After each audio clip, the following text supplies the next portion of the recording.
Congratulations, you've finished lesson 1. In lesson 2, you're going to be picking the ideal location for your new business. Now, there's a number of ways to do this. First thing you could do to learn about demographic information and rental information is to hover over these white roofs in your city view here. The ones that have signs above them are restaurants that already exist, and the ones that don't are potential real estate for your new business. So this one here, the weekly rent is $707, and down below it gives you a little bit of information about the people who might frequent such a restaurant. So if you're going to pick a restaurant for business people, you might want to choose one of the buildings that is closer to the office buildings, which are right here in your key. Another way that you can learn about the demographics that go to each restaurant is to go up here to the You Are Viewing box. So here we're going to select Good Eats and go to the dining view. Now you're going to run your sim for a little bit and watch the people that come inside. Okay, so here it looks like we have some adults and some kids, and I would guess that this would be a family. If you go to Bistro 21, you can see that the people sitting down are wearing business attire and most likely business people. And if you go to Le Café, you can see a couple sitting down here. Okay. So next thing you're going to want to do is learn how to open a restaurant. So here you're going to go to Actions up here, and you're going to select Open New Restaurant. A box will appear right here in the corner. You can pick a name for your restaurant.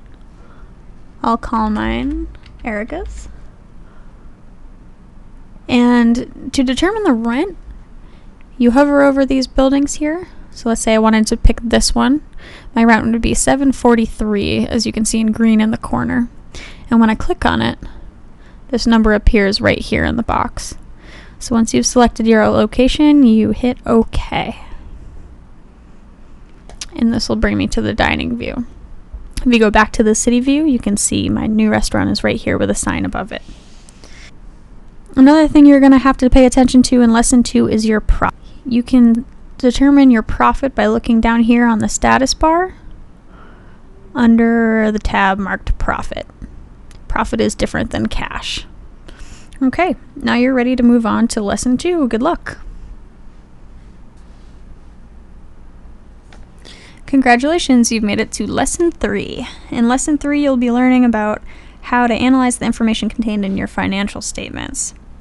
So the first thing that lesson 3 is going to ask you to do is to change which restaurant you are currently viewing. So you can do that by going up here to the You Are Viewing drop-down menu. And right now we are viewing Mi Cafe 2, and you can change that to Fun Time or a different one if you'd like. Okay, the next function you'll be asked to perform is to read your income statements. First, go to your Reports menu, which is up here, and select Income Statement.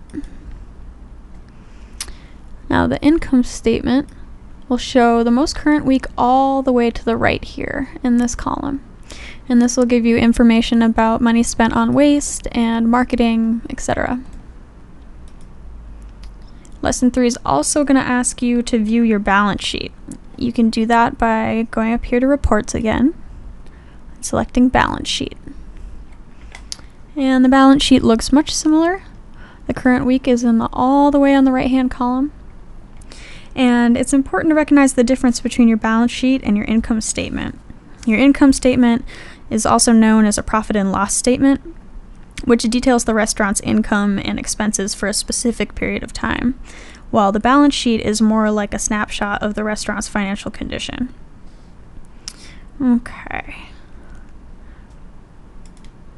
To see how much cash you currently have in your restaurant, you're going to look down here on your status bar under the tab marked Cash.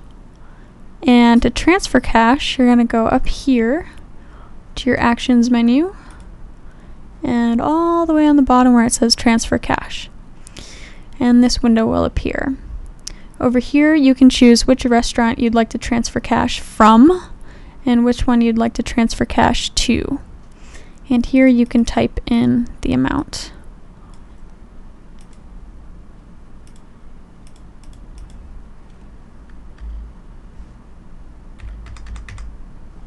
Okay, and then select OK.